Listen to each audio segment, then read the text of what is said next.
Hi everyone, my name is Amy, and in this video, I'll show you how to add the Poppers weather widget to your Shopify website. A weather widget can help you display live weather updates, improve user engagement, and make your website more interactive and useful for visitors. So let's get started. Now go to your Popper dashboard. Once you're there, click on Widgets, and after that, click Create New Widget. Now search for Weather in the search bar. After that, you'll see an option to select a layout. Choose any layout you prefer. Once the widget opens, if you want to fetch live weather data, you need to enter Open Weather API key. For this setup, we'll add the API key and then save it.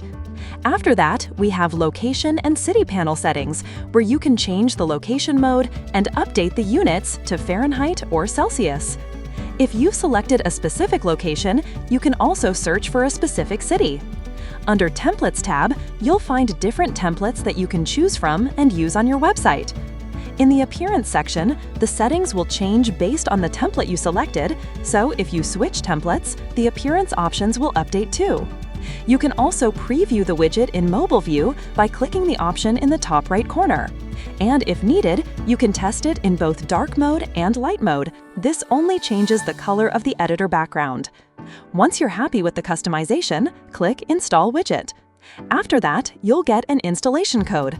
Copy the code and go to your Shopify site editor. Inside the editor, add a custom liquid block, then paste the installation code into it. After that, save your changes. Once your website is live, refresh the page, and your widget will appear successfully. That's it for this video. I'll see you in the next one.